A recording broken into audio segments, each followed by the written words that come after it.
viewers. How are you? Can you say hi to people? All right, everybody. I can't quite see what's going on Facebook because I had to use my phone for this instead of the laptop. It's a long story.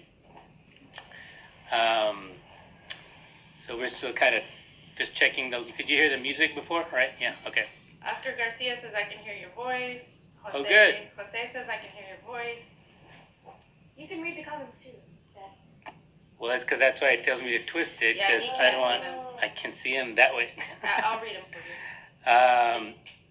Well, good. We won't start till the time. Got 3 minutes, but thanks everybody who's tuning in. It's brand new Facebook Live first debut, never done before. Literally, Teresa's like, "Aren't you going to practice?" And I said, "Practice? Why would I practice?" So we'll see how this goes. But thank you all. Bear with us if it doesn't sound great or doesn't look great, and I'll explain a little bit of the setup over here and what worked and didn't work. But I appreciate the opportunity to share this with everybody in this way, since we can't do it in person. And this way, we actually get to get people from all over, hopefully, to tune in. From back home down in South Texas to the West Coast to other parts, who knows? We'll see once we look at who was able to participate. So thank you again. And we're going to start, I'm going to start with a little background on what this is. I saved my soul through rock and roll. I mean, I think y'all, it's a title I came up with as I was writing this book. I wasn't really intending to write a book. But we, and I'll go a little into the background, but, I began, let's see, I don't want to start before people actually log in, but I'll start with the logo here. You might have seen this around town, or you might have seen artwork by this artist, Federico Archuleta, and I do want to do a kind of call out to him, or a shout out, because he's the one that has a lot of the stencil murals. La Virgen de Guadalupe is in several locations, so is Till Death Do Us Part, and this one is a mural that's actually still up. It's where Cheapo Discs used to be on Lamar, except we augmented it a little bit, but I call it the winged guitar, and really I thought it was appropriate because I was trying to kind of talk about how music is uplifting and how it can lift you up, and kind of a wings on a guitar seem to convey that message. So thanks to Federico. He's like a true icon for our community. He's literally, again, he has so many murals that you even know that are out there, and so at some point someone needs to, if there's ever an Austin Icon Award or this designation, he maybe should be the first one. But thank you, Federico, for letting us use that moniker or that image, which is fantastic. And again, welcome for those who just tuned in right at 8 o'clock. And we're going to go just for an hour. We're not going to try to talk about the whole book. It's pretty long, more than a couple hundred pages. And again, I didn't set out to write that, but it has been an 8-year sort of journey to get to this point where it's kind of, all of it is up on the website now. And camera sideways. Okay, so you just noticed it now? Got a message. Okay, so let's see if we can make this work. Now we won't be able to see Sophie. Following Stevie Wonder and Elton John. I don't know how many times people have asked, don't meet. Now we won't be able to see Sophie. Okay, here we go, folks. I didn't turn my phone on. Sorry about that. Oh, now I can see the comments. Okay. Here we go. Huh? What happens if I do this? Okay, well, we'll go with it, and then when Sophie comes, we'll just switch the phone. Sophie's gonna help me out. So again, sorry about that. First time doing Facebook Live.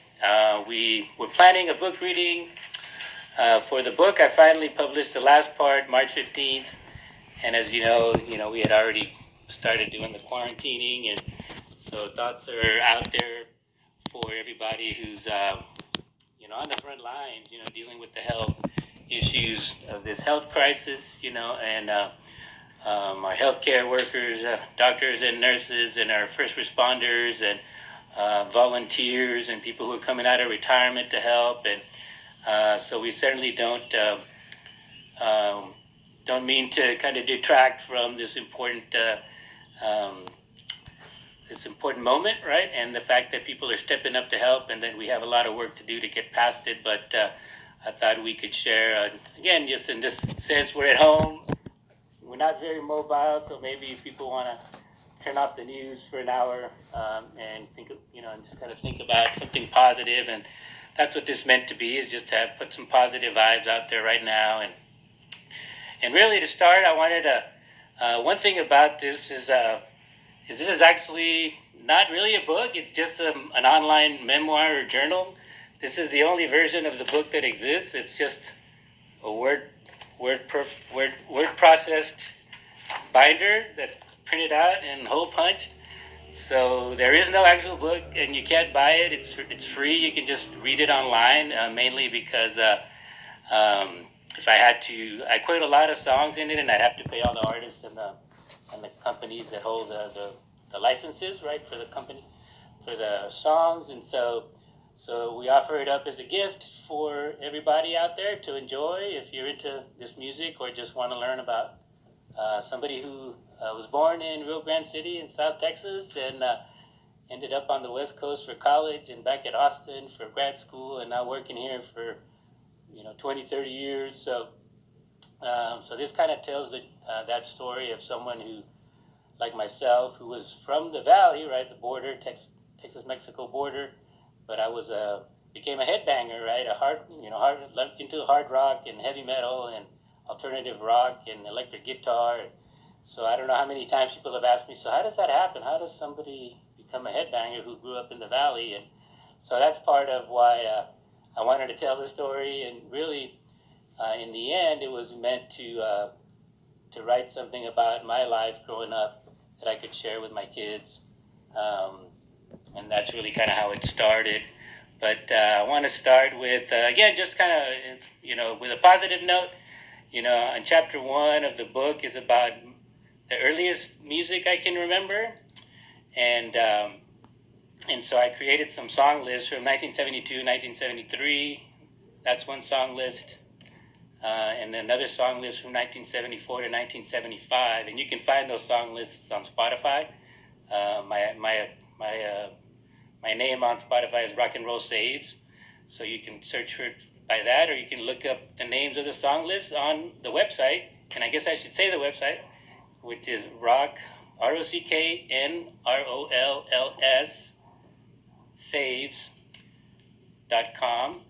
And there you can see, again, the song list. It's it's pretty cool having done it as a website, because then there's some YouTube videos embedded. So I'd like to start by just kind of maybe showing that and showing a little bit. So this is the website, and if you go, there's table of contents. You can go to chapter 1. I know you can't see it very well, but so that you see the song lists are on the right-hand side, and there's some embedded videos in each chapter. So I wanted to start by playing one of those songs, just because it's by Stevie Wonder, and Stevie Wonder is one of the ones that shows up a couple times, as does Elton John. And Stevie Wonder is someone Teresa and I saw at ACL a few years back, and we actually saw Elton John a few years back too at a benefit from Andy Roddick Foundation, I think. So when I started thinking back about, well, how many years have I been following Stevie Wonder and Elton John? So it's like since, the 70s, mid 70s. So that's a heck of a long time. And just to have seen them after all those years was a pretty incredible experience. So at the very bottom of chapter 1, you actually see one of the embedded videos is by Stevie Wonder, Don't You Worry About a Thing. So I wanted to play a little bit of it. I don't know if you can actually hear it, but I'll just have it play, and I'm back there. The book, just is he just that music played this well for him, or is it just that, or is he just that? Again, he's trying to like do something catchy, but um, so really, I mean, and really, the title of the book, "I Saved My Soul Through Rock and Roll," is a play on. It's a greatest hits album by Black Sabbath that says I sold my soul through rock and roll, and that's a common theme in kind of rock music that artists have sold their soul. Certain artists have sold their soul, and that's why there's part of mysterious aspect of certain artists. But but I kind of flipped it and say, well, I didn't sell my soul through rock and roll. I saved my soul through rock and roll, and really.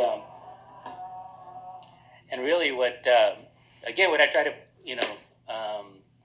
impart in the book is just how that how backing up that claim, right? Not just that I'm making it up, but that it really is something meaningful for me, something I connected with, that helped me when I was struggling, right? When I went to college, and you get plucked from your family and from your community, and you're trying to make sense of things, and then eventually you make friends, and you kind of use that support, that new support, right, to get you through things. And through hard rock and heavy metal, believe it or not, that's how I ended up connecting with folks at Stanford, even though it's probably not the majority of folks at Stanford.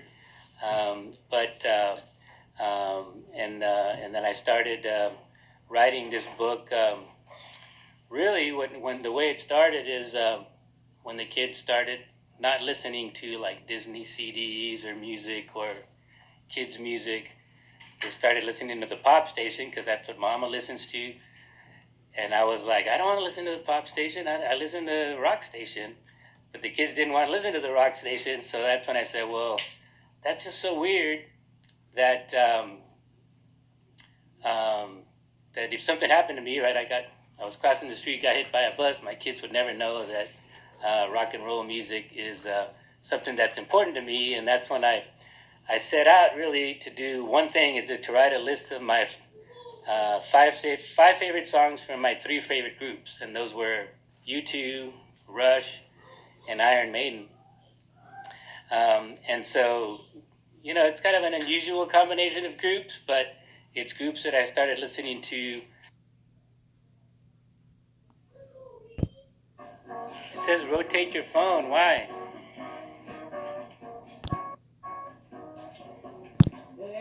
Is it not sideways? It says rotate your phone.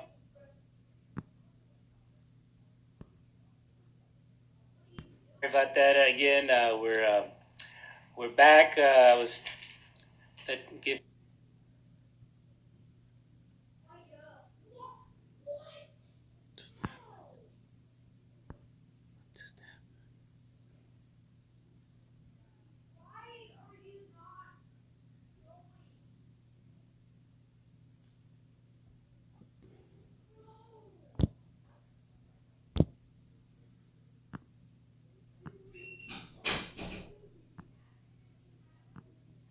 Time to get back in. My apologies. Sorry about that.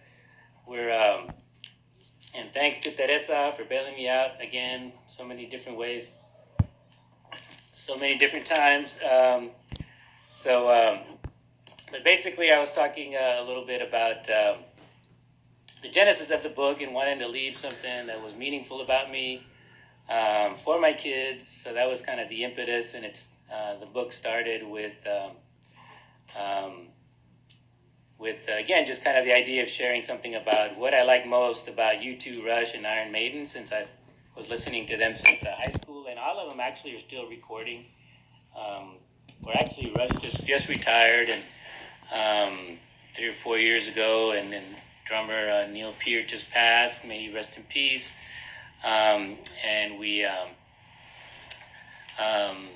so that was a very difficult one for me to handle, because it just happened in January, right before all this coronavirus stuff hit, and it was a big hit for me to lose somebody from Rush. But they were a band for 40 years, and that's an amazing amount of time. And I was following them for maybe 30 of those 40 years.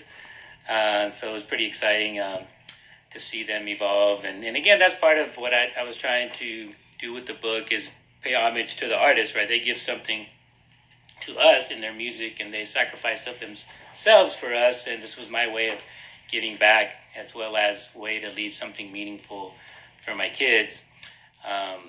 And so thanks again to the artists, to the songwriters, to people who are in rock and roll, and who it's kind of a dangerous profession, right? Because of all of the risky behaviors associated kind of with the lifestyle.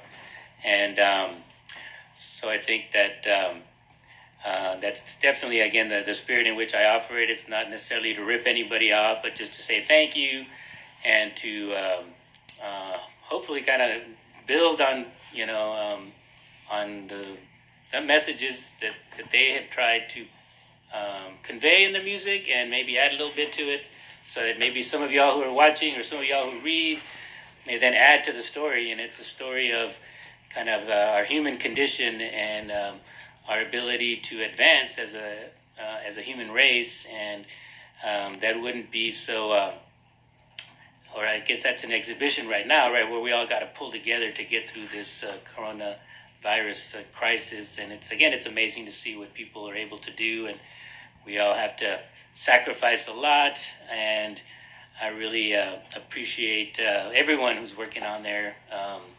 Our elected officials, our first responders, our healthcare workers, anybody who's volunteering out there, coming out of retirement. And but I really think, in the sense, that's the power we have as people, is when we pull together, when we have each other's back, not when we worry about our own advancement, not when we worry about getting the next promotion or the next raise, but when we worry about making sure we're taking care of our neighbor. And that's, again, if they have our back and we have their back, then everybody's going to be taken care of. So that's the spirit in which kind of I write the book. And like I said, chapter 1 was about a little bit just about my years as a kid, and that's why I played the Stevie Wonder clip. But that's there's a pretty cool song list from 72 and 73, and also 74 and 75. You can actually find those on Spotify if you want. You don't have to buy the music per se. You can just kind of get an account and then go find the playlists, and you can find the names of them on the website, rockandrollsaves.com. And so in chapter 2, that's when I started exploring, I was going to kind of explain, how is it that I view good music, right? I was reviewing the music of U2, Rush, and Iron Maiden to find out sort of what were my favorite songs. So I had to buy all the new albums, all the new concert videos, all of the new, make sure, again, before making a decision, I had all the information. I'm a researcher by trade, right? So I have to have all of the information before I make decisions on what's going on, or what I'm going to pick. And so in chapter 2, I said, well, before I say what I think is good, let's kind of think about what is rock and roll about, right? We know sort of the mantra, sex, drugs, and rock and roll, but is there really more to it, right? So that's sort of what chapter 2 is about. I picked about 30 songs, right, with the word rock and roll in it, because I figure if folks put the word rock and roll in the song, they must be trying to say something about the genre. So that's why I said, well, let's pick half the songs are from AC/DC, so that's why I thought it would be good to kind of pay homage to them in a little bit, since half the songs for that section are from this band. And you can't see, this is from the mid-70s, folks, 1976. And you see Angus Young in the schoolboy outfit, and Bon Scott, may he rest in peace. He passed away around 1980, 81. And that's when I started following AC/DC with the Back in Black album. And again, and so again, I go way back with AC/DC. Kind of shout out to them, and you see that they're still doing it, right? And so I was able to find 15 songs of theirs, and there's more with the word rock and roll in it. And so they kind of contributed to my theory of rock and roll, or my code of rock and roll, as I call it. And so really at the end of chapter 2, after reviewing those 30 songs, kind of half of them by AC/DC and the other half from other artists, 15 other artists, then I came up with what I called my code of rock and roll. And so at the end of chapter 2, if you're wondering sort of how could somebody claim I saved my soul through rock and roll, right? If it's all about sex, drugs, and rock and roll.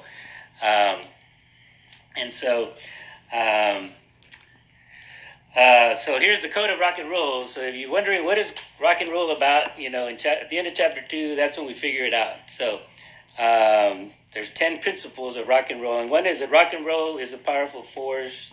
It's the real deal. It's a force to be reckoned with. Rock and roll is an attitude. It's fearless, free, and carefree. Rock and roll is about pleasure, and rock and roll is about pain. Rock and roll demands loyalty, and rock and roll gives you courage to kick ass and do what needs to be done. Rock and roll can show you the way to redemption, to hope, to inspiration, to healing, and to your true self. Rock and roll wants you to pursue your dreams and your passions, and rock and roll despises all things that are fake. So don't be fake, and don't succumb to the lies. And finally, rock and roll despises war, as we all should. And that's really, after listening to those 30 songs on a loop, those are the concepts and ideas that came to my mind. And I was kind of blown away that just listening to such a small sample of rock music could actually lead to something like that, the code of rock and roll. So that's kind of what I came up with. Well, what are rock and roll artists trying to say about rock music? And that's sort of, and chapter 3 kind of takes a turn and more towards something that's more concept driven. There's certain chapters that are based on concepts, and the concept for chapter 3 was the importance of having dreams, right? And setting goals. And the title of chapter 3 is I Dream, Therefore I Am. And the lesson for that chapter, and I kind of have a lesson for each chapter, is what you hope, dream, and believe has a direct impact on your future, so choose well. And so again, in that chapter, as part of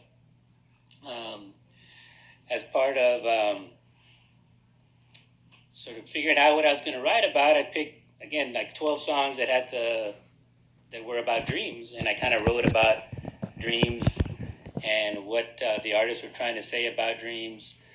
And really this kind of took me to something that I think that as I was doing for work, they were reading a book called The Dream Manager, I think. And in that book, they asked the readers to just write down 100 dreams. And so Teresa brought that home and said, hey, well, why don't we all do it? Let's have a dream journal and write down 100 dreams. And so that's what I had to share from that chapter, and then I'll stop talking and maybe get some questions from y'all and from Sophie, who's a designated question person. But here's some of the artists first on the dream list. Dare to Dream song list is Aerosmith, Van Halen, Marilyn Manson, Green Day, Talking Heads, John Lennon, Blondie, Tom Petty, Supertramp, Cheap Trick, Crosby, Stills, Nash & Young, and Dramarama. So again, it's very odd collection of groups, but that's what I love about it. It's one of my favorite song lists, so check it out if you want. But some of the dreams that I mentioned in there is that some of them are very simple, like I want to run a marathon or play a subpar round of disc golf, invent something useful, one fun one was I want to juggle and I want to learn how to ride a unicycle and I want to learn how to juggle while riding a unicycle. So some of it I was just having fun with, and some of it is real and some of it is doable. But I think the interesting part is once you articulate the dream, once you make it real, then the likelihood of it happening increases. And that's what in that book, The Dream Manager, they found is that there was a dream manager for this company, and his job was to help people fulfill their dreams, like people who work for their company, and just the amazing success they had and the amazing productivity that ensued by helping people accomplish their life goals. So really write your dreams down and don't be afraid to dream big. And of course, act in a way that hopefully will lead to, in the future, those dreams happening. Don't make decisions that are actually going to make it hard for your dreams to become true, but actually make decisions that make the likelihood of your dreams coming true better, and then the likelihood of that happening continues. So I had the dreams that I haven't happened, but I also included what I call some dreams that came true, right? So I've been very blessed, and so one of the things I gave thanks for was just having been an elected official and without having to sell my soul. So that's a dream, because you know how that goes. If you stay there too long, it kind of takes its toll on you. To be married by an archbishop, Teresa and I were married by Archbishop Patrick Flores, so that was kind of a dream. Who gets to do that? We had a band play at our wedding, Grupo Fantasma, who went on to win a Grammy and to serve as a backup band for Prince, right? Like, who gets to do that, right? Have a band who wins a Grammy and then plays with Prince. May he rest in peace. Recent loss as well. I put exceeding level 1,000 in Candy Crush. And that's kind of a funny story, but so I'm already at level 3,000 of Candy Crush. So that's one of those things where I set a goal and then I kind of exceeded it completely. So again, a couple of them sports related. That we got to see the Red Sox break the curse. We got to see the Cubs break the curse, and more recently, we got to see Tiger Woods win his 15th major golf tournament. So those, and finally, shaking hands with Emmitt Smith. This is a cool one, because literally in my life, I've shaken hands with Emmitt Smith, Denzel Washington, Charles Schultz, Paco de Lucia, Chuck D, Vicente Fox, Ben Crenshaw, and Ann Richards. So that's great. Again, for me, the very last one is I got a disc golf course named after me. So check, that's right, a disc golf course named after. Who has a disc golf course named after him? So that's a dream come true. Some of these, again, are things you never could have imagined, but we're blessed and we're thankful, and just kind of I'm blessed and very thankful that what started off as a project of writing down, a list of 10 to 15 songs became this very huge project, and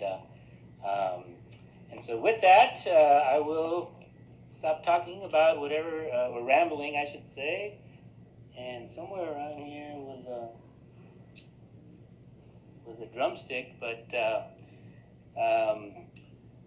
we are gonna move to the Q&A section, and I was gonna bring. I was gonna play something first from Joseph,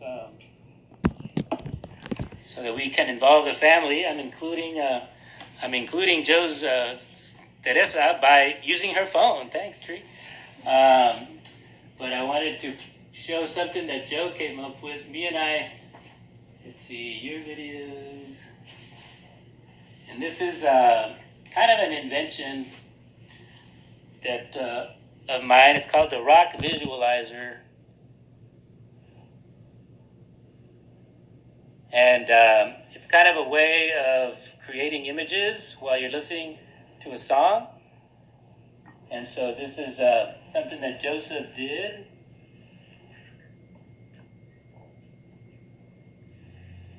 Because I asked it. Of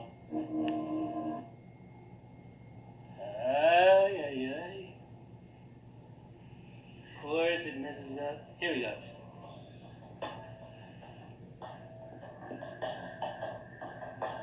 So I'll play a little bit of it. I'm not going to play the whole song. But it's called Just Like You Imagined. by Nine Inch Nails, and what is it to make it blue? Oh. No, you clicked fast forward. I did it again. Oh, great. So how do I go back? Okay, hold on. Okay, so I call this the rock visualizer again because it helps you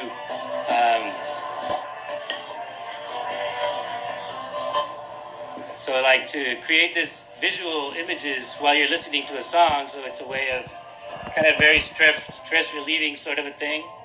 And I've done a number of these myself, but it's basically just pairing your music streaming service like Spotify or Amazon or whatever you use, and then using this app on the phone to make these images.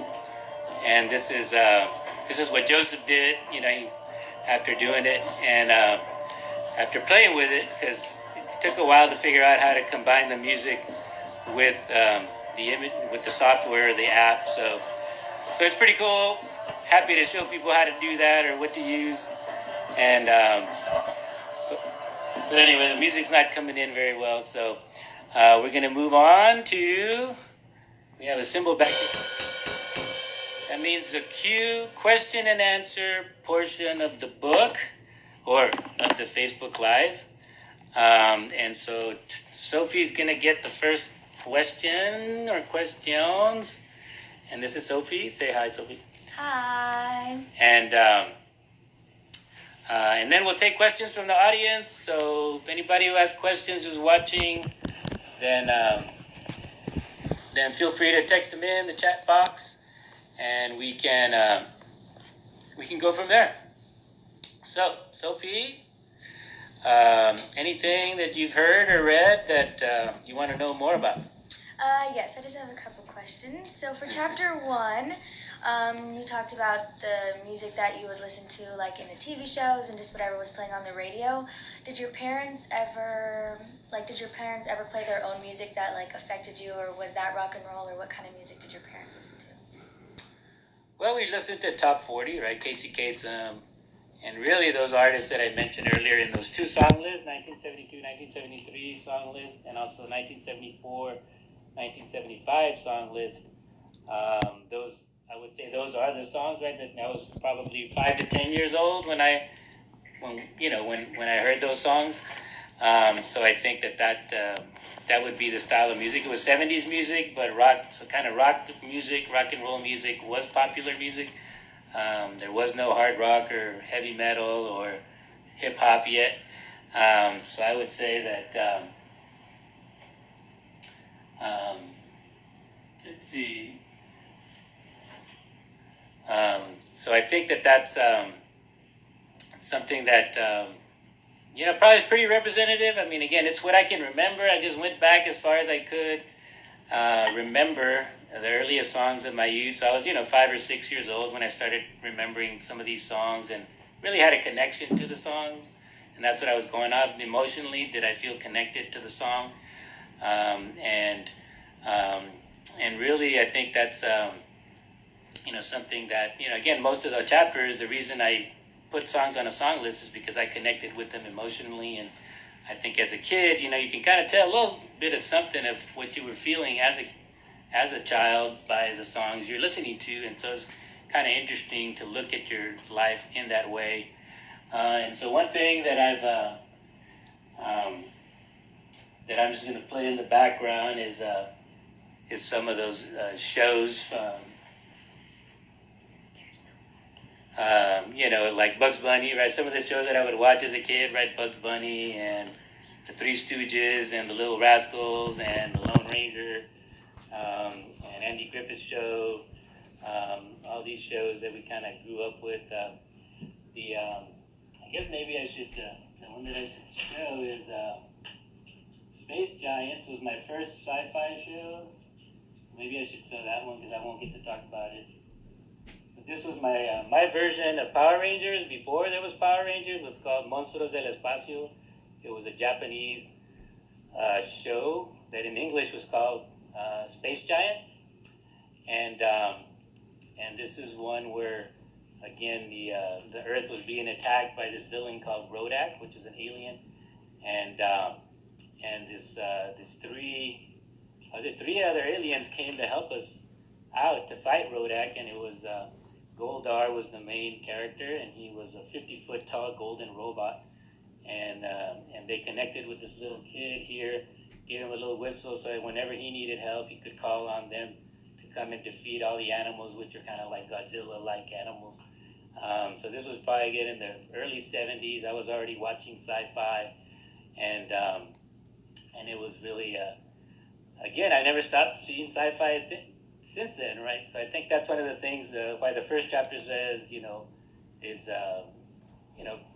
whenever you like something, don't be afraid don't be shy about it. Yeah, don't be like ashamed of it. Just go with it because there's a reason you like it, and so again, I still like sci-fi, and in chapter 6 is actually the sci-fi rock and roll chapter, and I talk about some of the sci-fi movies that I like. So if you like sci-fi, chapter 6 is definitely a must read, and really don't feel like you have to read the whole thing because again, it's a lot of reading. But if you like the idea of a chapter about dreams, go read the dream chapter 3. Or if you like sci-fi, read chapter 6. If you like electric guitar, read chapter 7 and 8 because they're about Jimi Hendrix, Stevie Ray Vaughan, and Santana. So kind of look at the topic for each chapter and read the chapters that you like. I don't expect everyone to read 250 pages worth of stuff, but you can if you like. So anyway, that's a very long answer for a short question, but so I'll let Sophie ask a couple more, and then we'll take some from the Facebook crew. Okay, and then what made you come up with the list of songs, or the list of things that in chapter 3 or 2? What made you come up with the list of or the list of what rock and roll is? Well, that was one of the early chapters. I actually wrote there's a chapter 4 is about U2, Rush, and Iron Maiden, and sort of I came up with what I call my theory of hope in that chapter. So that was probably the first chapter that I mostly finished, and then that the essence of rock and roll, which is chapter 2, happened probably a little after that because I was trying to just because I like music, I'm like, well, what criteria do I use to evaluate music, and is it the same criteria that the rock and rollers would use, right? How much of a true rocker am I, or am I just a poser, right? And so that's why I came up with that idea, and I didn't know how do you pick, right, after about 40 years or 50 years of rock music or more, how do you pick the songs to try to come up with a theory? And so I just came up with this random rule. Well, if it has the word rock and roll in it, then I can use it. And so that's really, I just pick the songs and I listen to them in a loop. That's kind of how I tend to do stuff. I listen to things on a loop, as you know, because I play the same CDs over and over again in the car for like a whole week.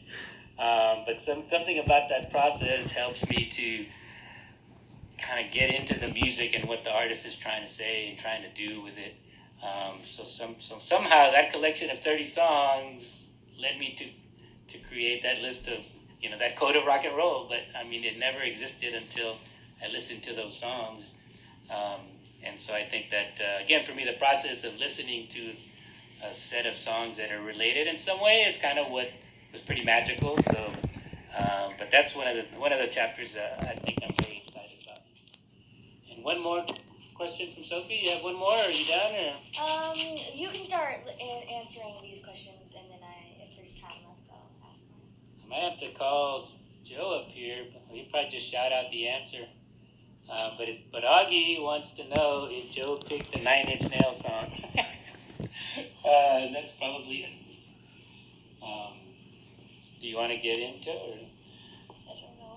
Well, there's no room over here, but so. Okay. But we already know the answer, right? Did you pick the song, or who picked the song, or how did we pick this? Did you pick the song, or did I pick it for you? Okay, so Joe says I picked it for him, which is the truth. because he doesn't know a lot of Nine Inch Nails. But the reason I picked that song is the one I was gonna do the little doodling thing with my rock visualizer that I created. But then I thought, well, wouldn't it be cool to involve Joseph in doing that? So that's why I wanted you to be a part of it, Joseph. And so sorry to not let you pick your own song, but the reason I picked that song is it's called Just Like You Imagine. It's by Nine Inch Nails. It's off the album The Fragile, which is one of my favorite albums of all time. And because it relates to the Dream chapter, I thought it's not in the Dream chapter, but because it relates to the Dream chapter, I thought it was kind of a cool thing to mention and to include. So thanks for asking that, Augie. Thanks for watching too, to the Science Family. And this is from Carrie